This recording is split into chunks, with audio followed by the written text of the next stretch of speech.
Welcome to this explainer. Okay, let's be totally honest for a second. Nobody wakes up excited to navigate government bureaucracy, right? But today, we're taking a notoriously headache-inducing process, getting your New York State non-driver ID, and turning it into a clear, completely manageable roadmap. By the time we wrap up here, you are going to know exactly what to do, what to bring, and how to conquer the system with total confidence. Let's get into it. You know, have you ever found yourself in that super frustrating spot where you needed to prove who you are but you didn't have a driver's license? It is incredibly common. We're talking about students heading off to college, seniors who've hung up their car keys, recent immigrants setting up their lives, and honestly, everyday New Yorkers who just prefer the subway.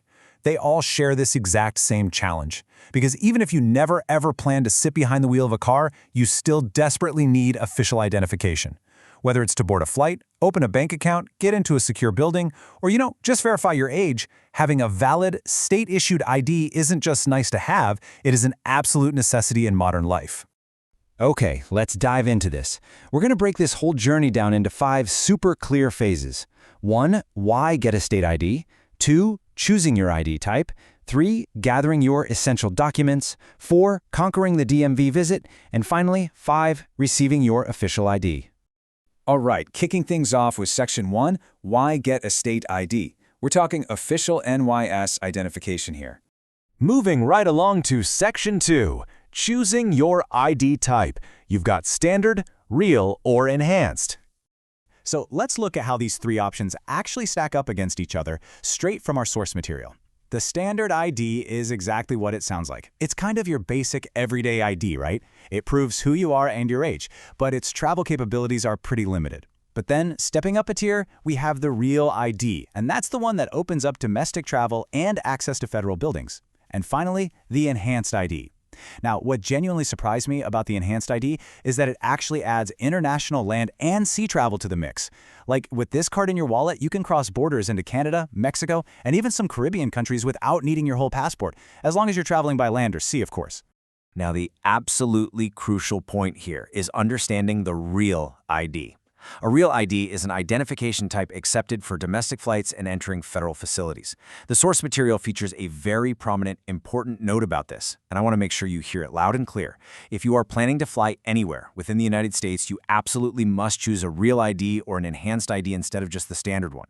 Actually, wait, the only exception to that rule is if you plan to carry your actual U.S. passport with you every single time you fly domestically. But honestly, who wants to do that? If you don't want to risk ruining your travel plans right there at the TSA checkpoint, upgrading to a real or enhanced ID is a total must. Which brings us to Section 3, gathering essential documents. This is the at-home prep work. Now, what's really interesting about this phase is that success at the DMV actually starts right on your living room couch. The source breaks the entire process down, and these first 3 steps are entirely in your control before you ever set foot inside a DMV. Step 1, like we just talked about, is choosing your ID type. Step 2 is gathering up the documents that prove your identity and status, and Step 3 is absolutely critical. Complete your application form. Specifically, they're looking for Form MV-44, the application for permit, driver license, or non-driver ID card. Knocking this paperwork out at home is going to save you so much time and stress once you actually get to the office. Okay, so here is your essential gear checklist for this quest. And listen, you literally cannot cut corners here. You must bring original or certified copies of these documents to prove your identity, date of birth, social security number, New York State residency, and lawful status. It's a lot, I know. So what does that actually look like? Well, you're going to need a passport or a birth certificate. You'll need your social security card or formal proof of ineligibility if you aren't eligible for one. You absolutely need 2 different proofs of your New York address. Think a utility bill or a bank statement. And here's a pro tip for you. Double check the dates on those. There is nothing worse than getting to the front of the line only to realize your utility bill is from, 6 months ago. If it applies to you, bring your immigration documents. And of course, bring that completed MV-44 form and your payment for the application fee. Pack all that safely into a folder and you, my friend, are ready. All right, time for Section 4, conquering the DMV visit, the in-person trial. So our source outlines steps 4 through 6 for this big in-person visit. First, you're going to go to a New York DMV office with all those items we just packed up. Next, you step up to the counter and submit your documents. The DMV staff will verify everything you brought, and then they'll take your photograph. Oh, and let me pause and reassure you about a really important fact from the text. There is 0 driving test required for this ID. None. It is purely for identification. So once your photo is snapped and the docs are verified, the very last step in the office is just paying the application fee. Speaking of that fee, let's talk numbers for a second. The cost isn't just a simple flat rate across the board. The fee you pay depends entirely on your age and the specific type of ID card you chose way back in step 1. But here is a really fantastic piece of info from our source. There are actually helpful exemptions out there. Some seniors and supplemental security income, or SSI recipients, might actually qualify for reduced fees or even completely free IDs. It is 100% worth checking to see if you or a family member falls into one of those categories. And finally, Section 5, receiving your official ID, the reward. And this brilliantly illustrates just how seamless the handoff actually is. Bridging the gap between your DMV visit and getting your real card is super easy.